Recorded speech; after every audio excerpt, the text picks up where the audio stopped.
In this video, I'll tell you how stopping needing money was exactly what made Claire Thompson, a former ride-hailing driver from Charlotte, North Carolina, run back. When a customer gave her a gift and said, "Claire, money is like a cat. The more you chase it, the more it runs away. But if you sit still, it comes and rubs against you." Follow this advice from this book if you want to change and see money come to you. See now what this advice was and what Claire Thompson did with it. Chapter 1: Life in Survival Mode. Claire woke up every day at 6 a.m. with the feeling that she was already late. Not for anything on the clock, but for life itself. Her phone buzzed on the nightstand. Bank alerts, a late rent reminder, unread texts from her mom asking if she'd had breakfast yet.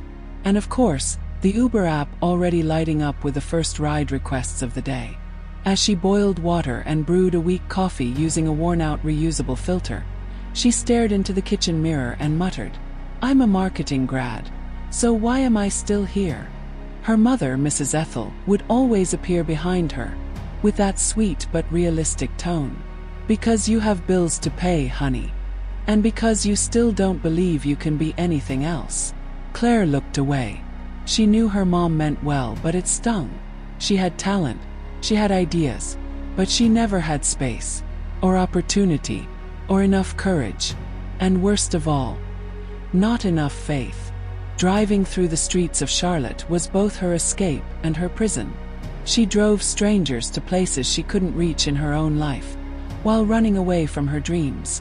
Her 15-year-old son, Noah, was the only reason she kept going. He never complained. Spent his days holed up in his room, between headphones and online games. But Claire knew he was watching her, and she feared he was learning from what he saw. A tired, frustrated mom who kept apologizing for not having more to give. She didn't want that anymore, but she didn't know how to change it. One day, during a quick ride downtown, Claire was talking to a friend on speaker. "I keep wondering, is there something wrong with me? Everyone's out there making money online, doing digital marketing, creating content. And I'm here, driving around like a headless chicken." Her friend laughed and said, "Girl, you've got the degree, you've got ideas, but you need to believe. Digital marketing isn't luck, it's vibration. And right now, your vibe's in the basement." Claire laughed too, but deep down those words hit hard. Vibration, energy, words. She'd been hearing those terms more and more lately, especially from her mom, who had gotten into videos about spirituality, universal laws, and abundance. It all sounded beautiful. For other people, Claire had tried the whole thing, visualizing affirmations in the mirror, sticky notes in the car saying, "I am prosperous." None of it worked, because deep down she didn't believe it. Until one ordinary Tuesday, everything started to shift. She accepted a 35-mile ride to a small neighboring town. The passenger's name was Margot. Elegant, serene eyes, around 60 years old. She got into the car with a calm smile and a shoulder bag. "Good morning, Claire. Lovely day, isn't it?" "It is better than yesterday at least," Claire replied, trying to sound cheerful. Along the way, Margot started a conversation. Asked what it was like to drive for a living if Claire had kids and what she did before this. And Claire, without knowing why, opened up. She told her everything. The marketing degree that never became a career. The failed marriage. Living with her mom. The financial struggles. The dream of one day working in digital marketing, but with no support, no chance, no faith. Margot listened quietly. No judgment. No interruptions. And when they arrived at the destination, she did something unexpected. She opened her bag and pulled out a used book, its cover worn and its pages marked with pink highlighter. "Claire, I want you to have this book. Changed my life when I hit rock bottom. And it will change yours too. Read it, but read it with your heart. And apply everything inside. Without fear." Claire took the book awkwardly and read the title. The Game of Life and How to Play It. Florence Scovel Shinn. "It's just a book," she murmured. Margot smiled. "No, it's a map. Good luck, Claire." And before getting out of the car, she added one last sentence. a sentence that would echo in Claire's mind for days. Money is like a cat. The more you chase it, the more it runs away. But if you sit calmly, it comes and rubs up against you. Claire sat there, motionless, the book resting in her lap, not knowing yet, but her life had just taken a turn, one with no way back. Chapter 2A Book. Trigger. Signal. Claire came home that late afternoon with her mind racing. She tossed her keys on the counter, kicked off her shoes into the corner, and collapsed onto the couch with the book still in her hands. The Game of Life and How to Play It. Florence Scovel Shinn. She flipped the cover open, a mix of curiosity and skepticism in her eyes. Self-help books weren't anything new in her house. Her mom had read them all, from The Secret to the life-changing magic of tidying up. But Claire was never the type to believe that words could do much about overdue bills. Still, something felt different this time. Maybe it was the way Margot had spoken, that steady gaze, that calm smile. Or maybe Claire was just tired enough to finally give it a shot. And so, that night, while her son watched videos in his room and her mom made tea in the kitchen, Claire opened the book and started to read. Right on the first page, a line jumped out at her. Most people consider life a battlefield, but it is not. It is a game. And like every game, it has rules. Those who know them win. Claire read it again. Once. 3 times. Sounded obvious. And yet, completely revolutionary. She kept going, highlighting lines, folding corners of the pages, typing out quotes on her phone. Something inside her was beginning to shift. Not in a loud, excited way. More like a quiet hush, as if something old was being turned off. The next day, while driving her usual routes, Claire kept repeating some of those lines in her head. Man's word is his wand filled with magic and power. Nothing stands unless it is supported by thought or spoken word. She looked around and everything seemed the same. But inside, something was definitely changing. Why had no one ever told her that words create reality? That all the things she constantly told herself, I'm not good enough, this isn't for me, I never have money, were exactly what kept her stuck? Later that night, while doing the dinner dishes, Claire turned to her mom. Mom, have you read this book by Florence? Mrs. Ethel dried her hands on a dish towel and gave a soft smile. I have, sweetie. Many times. And I still read it. But it only works when you choose to believe. And act like it's true. Claire frowned a little. But how do you act like something's true if you don't see it happening? Her mother stepped closer, gently placing a hand on Claire's shoulder. Faith, my love. Faith means acting as if you've already received it. You plant the seed today, but the harvest comes later. The soil has to trust the seed, or it won't even sprout. Claire felt a lump rise in her throat. She was so used to rushing, proving, apologizing. She'd forgotten what it felt like to pause and trust. That night, before bed, she did something she hadn't done in years. She lit a candle on her nightstand, grabbed an old notebook, and at the top of the page she wrote, "What would my life look like if I truly believed that money loves me?" She didn't have all the answers, but she fell asleep with Florence's book beside her pillow, and for the first time in a long time, she woke up the next morning without fear. Chapter 3. You need to act like you're already rich.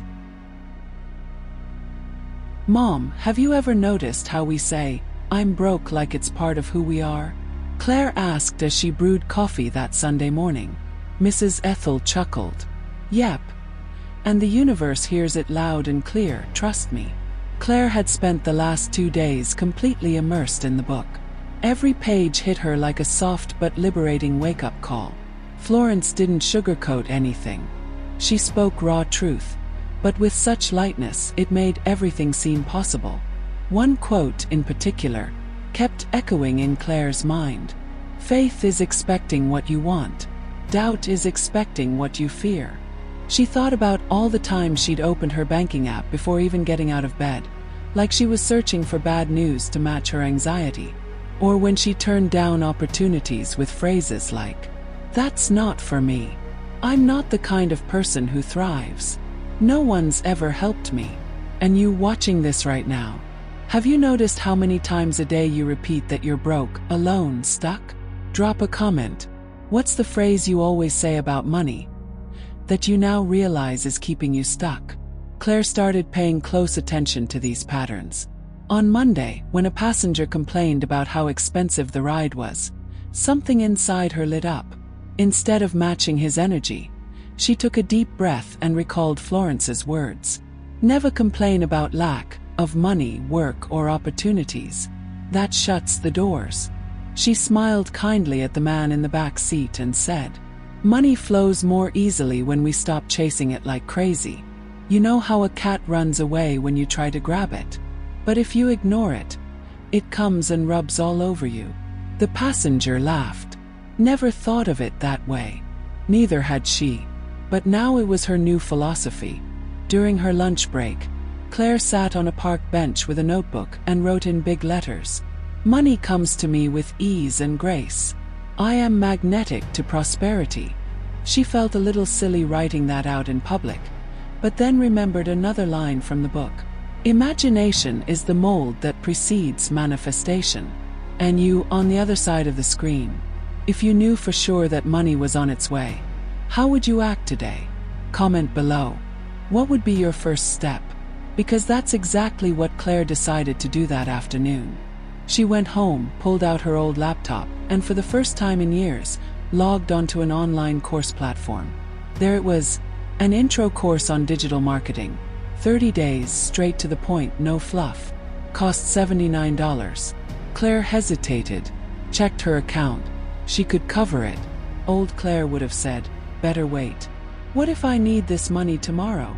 Now's not the time. But the new Claire, influenced by Florence, whispered to herself, if I were already wealthy, I'd invest in myself without fear. Blick, started. And just like that, she took her first step, out of scarcity and into the frequency of abundance. Chapter 4. The invisible acts when you stop controlling everything. In the first week of her digital marketing course, Claire felt like a child learning to walk all over again. She still drove for the app during the day, but at night, she'd close her bedroom door, put on her headphones, and dive into the lessons. She didn't understand everything. She felt afraid. But she also felt something she hadn't felt in a long time. Excitement. That Tuesday afternoon, after finishing a ride, Claire decided to stop at a small cafe she always passed by but never entered. She used to think, too fancy for me. But this time she walked in, sat down, ordered a cappuccino with whipped cream. While she waited, she opened the book the mysterious lady had given her. There was a folded page, almost like a sign. She read aloud in a soft voice, when man casts his burden upon God, the invisible begins to work. Claire rested the book in her lap and stared out at the street. What if that was the real problem? The weight she kept carrying, like she was all alone in the world. She tried to fix everything, control everything, predict everything, but nothing ever really worked. And you watching this right now, have you ever found yourself trying to solve everything through logic, stress, and overthinking? Have you ever tried doing the opposite, just letting go? Drop a comment here. What are you trying to control today that, deep down, you know you need to hand over to the invisible? Right there in the cafe, Claire closed her eyes and in silence, made her first real surrender. I surrender my professional life. I surrender this anxiety of trying to do it all alone. I trust the invisible. She went home feeling lighter. That night, a classmate from the course messaged her. Claire, I've noticed you've got great ideas. Ever thought of creating a content profile just to test things out? Test what exactly? What you believe in. What you're living. Real people connect with real people. Claire smiled. She had no idea how to even start, but replied, I'm in. She remembered another quote from Florence, one her mom had highlighted on a yellow post-it stuck to the bathroom mirror. Nothing is too far away, not even God. That night, she wrote her first post on a brand new profile. Money stopped running from me the day I stopped chasing it. Comes when I trust, when I create, when I let go. The next day, the post had 72 likes. For someone who had never written anything before, that was a lot. And along with the likes came the comments. You said exactly what I needed to hear. Do you have more posts like this? Thank you for sharing. Claire sat there, staring at the screen, deeply moved. Not because of the numbers, but because for the first time she felt like she was being useful. And what she began to understand was this. Money doesn't show up when you chase it in desperation. It shows up when you become a channel for it to flow through. And you?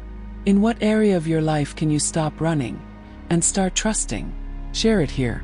Because maybe, just maybe, that one shift is the very thing that will finally open the door you've been waiting on for years. Chapter 5. Money comes when you stop putting yourself down. 2 months had passed since Claire posted her first text. She already had almost 1,500 followers. Small by internet standards, but huge for someone who, not long ago, was afraid to say out loud what she truly thought. The most curious part. She was still a rideshare driver. But something had changed. She no longer felt like just a driver. She felt like a bridge, channel, messenger. And every ride seemed to bring a new sign, a new story, a new lesson. One morning, while taking a young makeup artist to an event, she heard, "Miss, you have such a calm energy. Do you work with meditation or something like that?" Claire laughed. "No, but I've been reading some different things lately." "Well, keep it up. You can feel it. And that's rare these days." Claire smiled, and inside she felt a chill.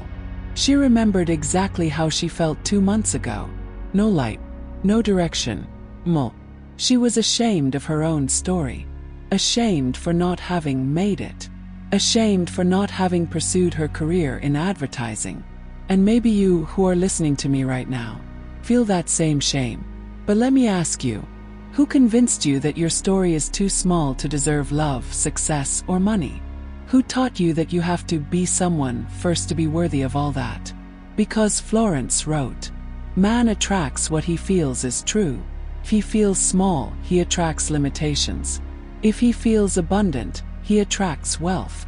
Claire was learning to feel worthy, even without a diploma on the wall, even living with her mother, even with a maxed out credit card. She decided to go live. She was shaking, but she clicked Start Live and talked for 20 minutes about how, when she stopped chasing money, money started chasing her. It was simple, it was real, and it became the most viewed live on her profile. That night, one of her followers, named Emily, commented, "You need to make an ebook with these insights. I'd pay to have it all in one place." Claire read it, laughed, closed her phone, and cried. She cried because maybe she could be paid for what she knew. She cried because she felt that, finally, her voice had value. Can you imagine what it would feel like if someone said that to you? "I'd pay to hear what you have to say." So write down this quote from Florence that changed the game for Claire. "Nothing is too small for God, and no request is too big. It all depends on your consciousness." That very night, Claire began writing her first ebook. Title: Money Only Came When I Stopped Begging for It. She wrote it with heart, with simplicity, with truth. And you, who stayed with me until now, if you also have something inside you that the world needs to hear, even if it seems too small, write in the comments. What would you teach the world if you weren't afraid of putting yourself out there? The answer might surprise you, and it could be your next step. Chapter 6. The First Sign. Claire woke up to a notification on her phone. You made a sale, $7.49 commission released. She blinked a few times to make sure she wasn't dreaming. The sale had come from an Amazon link. It was Florence Scovel Shinn's book, the very one she recommended in every live session. She let out a soft laugh, like someone witnessing a small miracle. It was someone from Instagram. I remember the name. She had sent me a message saying she felt empty, like she had lost her faith. and I recommended the book. She replied with a heart. She must have bought it. It wasn't about the amount, although every dollar made a difference. It was about what it represented. She had made a sale, with purpose. It was as if the universe was saying, "Yes, Claire, you're on the right path." Immediately, she opened the affiliate platform and began exploring other possibilities. She found digital courses on spirituality, women's productivity, personal development. And there, in front of that digital showcase, a new vision was born. What if I use what I've learned from Florence and only promote what truly transforms? Products that carry faith, healing, direction. Just like that book did for me. And that's exactly what she did. The next day, she recorded a live session about how to stop chasing money. She remembered what the old woman in the back seat once told her. "Claire, money is like a cat. If you chase it, it runs. But if you sit calmly, it comes and rubs up against you." The chat filled with comments. "Wow, that's exactly what I needed to hear. I'm crying here. Do you have a link to that book?" And for the first time in her life, Claire felt she was truly helping. She felt she could sell, but with purpose, with soul, with service. That's when she remembered another quote her mother had highlighted in Florence's book. "It's not about selling, it's about serving. What you give with faith, returns multiplied." Claire decided to invest in herself. She bought a more advanced course on paid traffic. She learned how to create simple ads. She built a page with her favorite products and structured a small email list to stay in touch with her audience. It wasn't a magic formula, and she knew that. But what made the difference was her inner posture. Every day she repeated, "What is mine by divine right comes to me with speed, grace, and ease." That was her anchor, her compass, her antidote against doubt. And today I want to ask you, yellow circle, are you selling out of desperation? Or serving with faith? Yellow circle, do you want money or purpose that generates value and then brings the money? Drop it in the comments. Have you ever thought about using your voice, your story, to sell with soul online? Maybe that's the missing key. Claire had no guarantees, but she had courage and faith, and that was exactly what began to open doors. In the next chapter, you'll see how she turned those first commissions into a structured and growing business, always guided by the highlighted words of Florence. Chapter 7. Money begins to listen to those who speak with faith. What began with a simple sale of a transformative book turned into a wave. Claire realized that when she spoke with truth, and with the spiritual strength that came from within, money responded. It wasn't a desperate cry. It wasn't begging with pretty words. It was conviction. And as Florence said, the word has creative power, and what you decree with faith manifests. She began using this principle in everything. Before going live, she would pray, "Lord, may my words touch those who need to hear them. May I serve, and if it is your will, may I prosper through it." And the money obeyed. Commissions started to come in regularly. First once a week, then twice, then 3 times in a single day. That's when she realized she needed to structure this as a real business. She organized her affiliate products into categories: transformational books, personal development courses, practical spirituality programs. She created a spreadsheet with all the links, organized descriptions, and even came up with a name for her page. The Way Back, by Claire Thompson. Her mother, once skeptical, started helping by answering DMs and reviewing texts. Her son, who used to mock her in the beginning, now said, "Mom, did you become a spiritual influencer?" Claire laughed, but deep down she knew she was becoming a channel for transformation. One day, when checking her email, she saw that one of the platforms had released a $497 payment. It was her biggest commission so far. She took a deep breath and cried, not because of the amount, but because it symbolized what no one believed. It was possible to prosper by being who she truly was, without forcing, without begging, without pretending. The next day, she went to the cafe where she sometimes stopped to write her scripts, sat with her laptop, ordered tea, and wrote down one single goal: help 10,000 women awaken their faith and create income with purpose. It was bold, but not impossible. And then, another phrase from Florence came to her mind, as if it were a direct answer.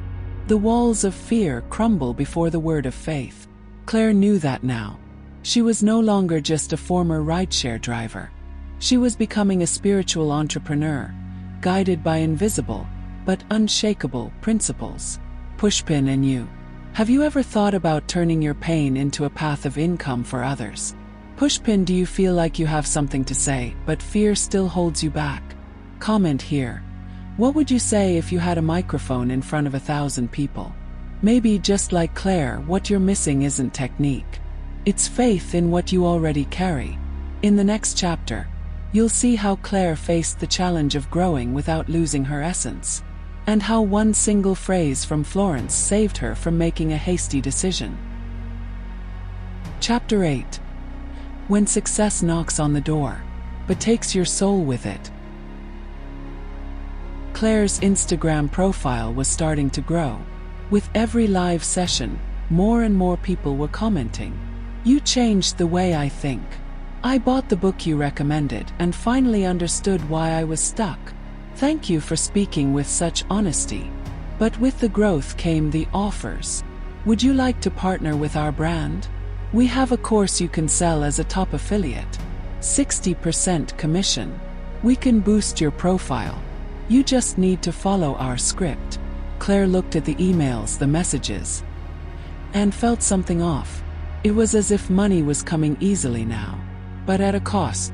Many of the products promised things like, get rich in your sleep, make $10,000 per month working 1 hour a day, and other empty slogans she knew didn't align with what she truly believed in. For a moment she almost gave in, almost said yes to that course filled with empty promises. She was tired. Success was starting to feel heavy. The fear of losing momentum was growing louder. But that night, as she did every evening, she opened Florence's book and read, "No bargain made in fear can prosper. The soul knows what is false and pulls away." She closed her eyes, took a deep breath, and wrote in her journal, "I refuse to grow at the cost of what I don't believe in." The next day she declined the offer. She gave up nearly $1,000 in commission, but she slept peacefully. And curiously, in the days that followed, new followers began to arrive. People who were looking for exactly what she had to offer: truth, clarity, practical faith. That's when a follower named Angela, from Houston, appeared. She sent a DM. "Claire, you're the first person in months who's made me feel like it's possible to prosper without losing myself. I was skeptical. Now I'm starting to believe again." Claire replied, "Angela, I'm so glad to hear that. Florence used to say that when one soul rises, it lifts others with it. Are you ready for that?" Angela responded with just a single tear emoji and a heart. "Pushpin, have you ever felt like you had to betray who you are just to make money? Pushpin, have you ever turned down something that looked good, but didn't feel right for your soul? Share it in the comments. Sometimes your story is what inspires someone else to say no to." Claire now understood. Money isn't the goal, just a messenger. And the mission always comes before the profit. Always. In the next chapter you'll see how she turned all of this into a structured business, with consistent income, real impact, and an unexpected surprise from the universe. Chapter 9. The day she said, "Now I know my place." Claire woke up to a different kind of notification on her phone. It wasn't a sale. It wasn't a DM. It wasn't a comment. It was an invitation. "Claire, I saw one of your lives about manifestation and faith at work. I'm organizing an online event for entrepreneurial women and would love for you to join as a guest." She read it twice, then again. It was from a psychologist and business coach from Atlanta, named Megan Hill. She had over 200,000 followers. Claire almost declined on impulse. Who am I to be in an event like this? I just started studying digital marketing a few months ago. I'm just sharing what Florence taught me. But something inside her responded immediately. There is no just when you're speaking the truth. So she accepted. The following week, Claire entered the virtual event room with over 1,000 women watching live. Dozens of faces on the screen, eyes attentive, her heart racing. But when she started telling her story, from a demotivated rideshare driver to a woman selling books and courses online with soul, something shifted.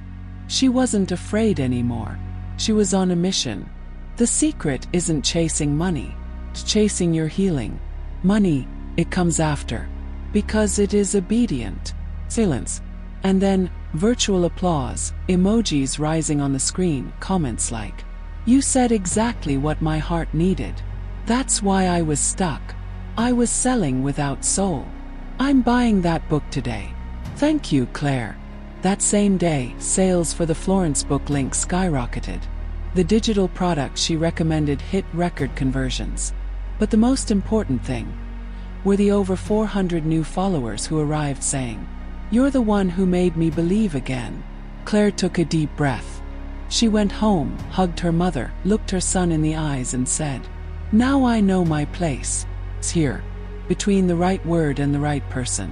Money is just a consequence." That night, she reread a passage she had highlighted months before. The path of success is the path of good. When you walk with faith, the universe obeys. And she closed the book with a smile. For the first time in her life, she didn't feel anxious about tomorrow. Pushpin, have you ever been afraid you were in the wrong place?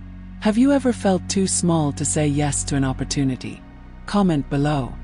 Now I know my place if this story spoke to you. Because sometimes that's all it takes. One decision to accept what's already yours. In the next chapter, you'll see the conclusion of this journey. But first, know that this same path is open to you too. Chapter 10. When money stopped being the end and became the way.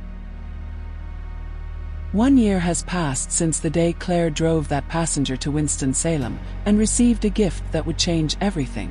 Today, she no longer drives for a ride-sharing app. She no longer relies on luck or on the next paid bill to feel alive. Claire now lives from what she learned and from what she teaches. Mobile phone, she created her own channel to talk about spirituality and prosperity. Laptop computer, she has 3 affiliate digital products that represent her truth. Package, and she still recommends Florence's book as the first step for any new beginning. Her routine has changed, but not because of money. Changed because of peace. Because of a sense of purpose. Because of the awareness that everything she needed was already within her. One afternoon, while arranging the bookshelf with the titles she now insists on keeping close, she found the folded note that was inside Florence's book when she received it from that lady. Money is not a master. It is a servant, but it only obeys those who are no longer desperate for it. Live as if you already had it. Believe as if it already were. And receive as someone who deserves. Claire smiled. She was now part of the small group that understood. You don't attract what you want. You attract what you are. And she had become someone who lives what she preaches. With simplicity, with humility, but with unwavering faith. Pushpin, if you've made it this far, maybe something inside you is also ready to stop chasing and start living as someone who has already received. Write in the comments. Money is obedient. I am the cause. That's more than just a phrase. It's a seed. Because Claire's story might very well be the prologue to your own. Glowing star. And before we end, here's what I promised. Sparkles quotes by Florence Scovell Shinn used in this video. The path of success is the path of good. When you walk in faith, the universe obeys. Money is like a cat. The more you chase it, the more it runs away. You can't receive what you're still wishing for with fear. Don't force. Flow. All that is mine by divine right now flows to me in avalanches of abundance.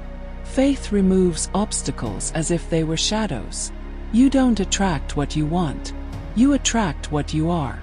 Money is not a master. It is a servant, but it only obeys those who are no longer desperate for it. These phrases will be in the video description and also in the pinned comments. And now tell me, which of these phrases touched you the most? Write it here in the comments and share this video with someone who needs to understand that money is not the end. It is merely a reflection of your vibration. If you stayed until here, know that it wasn't by chance. What you heard today is not just a story. It's a mirror. And perhaps like Claire, you're just waiting for someone to put this book in your hands, or better yet, this knowledge in your consciousness. Florence Scovel Shinn said that the invisible always precedes the visible.